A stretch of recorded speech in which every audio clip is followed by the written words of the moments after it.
جن کی حیات و زندگی کا ایک ایک لمحہ سورج کی طرح صاف و شفاف تھا، جن کی اگر ایک طرف جوانی کی زندگی عفت و پاک بازی اور عدل و انصاف سے لبریز تھی، تو دوسری طرف ایام طفولیت اور بچپن کی زندگی بھی پھولوں کی طرح بے داغ، حسین و دلکش تھی، جو یتیم بن کر دنیا میں تشریف لائے لیکن سارے یتیموں کے امام بن گئے۔ یقول اللہ تبارک و تعالی فی کتاب الکریم، اعوذ باللہ من الشیطان الرجیم، بسم اللہ الرحمن الرحیم، الم یجدک یتیما فآوی،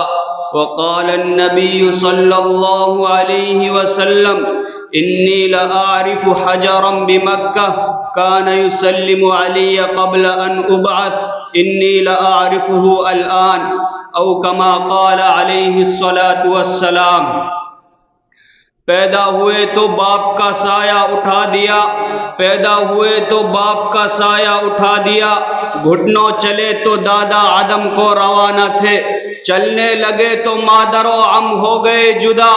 چلنے لگے تو مادر و عم ہو گئے جدا، ہر ایک سایہ سر سے یوں اٹھتا چلا گیا، سایہ پسند آئے نہ پروردگار کو، سایہ پسند آئے نہ پروردگار کو، بے سایہ کر دیا اس سایہ دار کو۔ محترم حضرات، سامعین کرام اور قابل قدر شخصیات، آج کے اس دل کا ساعت ہمایوں میں آپ حضرات کے سامنے اس جلیل القدر، عظیم المرتبت اور رفیع الشان ہستی کے تذکرے کی سعادت حاصل کر رہا ہوں، جن کی حیات و زندگی کا ایک ایک لمحہ سورج کی طرح صاف و شفاف تھا، جن کی اگر ایک طرف جوانی کی زندگی عفت و پاک بازی اور عدل و انصاف سے لبریز تھی، تو دوسری طرف ایام طفولیت اور بچپن کی زندگی بھی پھولوں کی طرح بے داغ، حسین و دلکش تھی، جو یتیم بن کر دنیا میں تشریف لائے لیکن سارے یتیموں کے امام بن گئے، جن کی ولادت سے قبل ہی باپ کا سایہ اٹھا دیا گیا، اور جب گھٹنوں چلے تو ماں کی ممتا اور اس کی میٹھی میٹھی آواز سے بھی محروم کر دیے گئے، جنہوں نے ایسے سنسان ماحول میں چلنے کا سلیقہ سیکھا تھا جو انتہائی بھیانک، پر خطر اور خوفناک تھا۔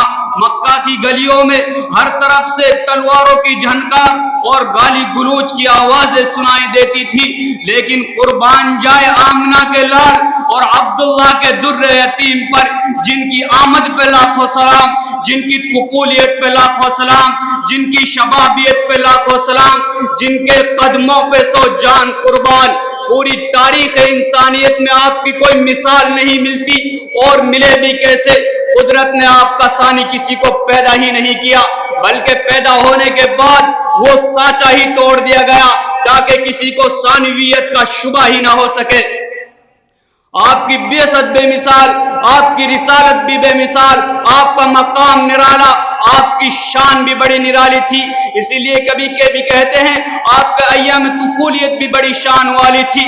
ساتھیوں، بعثت نبوی سے قبل سارا عرب برائیوں اور بے حیائیوں کا مرکز محور تھا۔ صلاح و تقوی، عفت و پاک دامنی، شرم و حیا، تواضع و انکساری، سخاوت و فیاضی، مروت و رواداری ایک عجیب سی بات تھی۔ کھیل کود، ناچ گانا، حرام کاری و بت پرستی، ان دیگر تمام لغویات سے آپ شروع ہی سے متنفر تھے۔ حضرت ام ایمن رضی اللہ تعالی عنہ فرماتی ہے کہ قریش کا ایک بت تھا جس کا نام بوانا تھا، قریش ہر سال اس کے پاس حاضری دیا کرتے اور اس کی بے حد تعظیم کرتے تھے، ابو طالب بھی اس کی حاضری دیا کرتا اور اس کی بے حد تعظیم کرتے تھے۔ ابو طالب آپ صلی اللہ علیہ وسلم سے بھی کہا کرتے تھے کہ آپ اس کے پاس جائے اور اس کی تعظیم کرے، لیکن آپ ہمیشہ منع فرما دیتے تھے۔ ایک مرتبہ ابو طالب کو غصہ آ گیا، حضرت ام ایمن رضی اللہ تعالی عنہ فرماتی ہے کہ اس دن میں نے دیکھا کہ آپ کی پھوپھیاں بھی بے حد غضبناک اور غصے ہو رہی ہے۔ فہیم اسرار اور گھر کی تمام افراد کی ناراضگی مسلسل کی وجہ سے ایک دن حضور قوم کے ساتھ چل پڑے۔ کون؟ وہی جو پوری دنیا کو وحدانیت کا درس دینے آیا تھا، جو پوری انسانیت کو کفر و شرک سے پاک کرنے آیا تھا۔ آج وہ عید منانے بتوں کی محفل میں جا رہا ہے،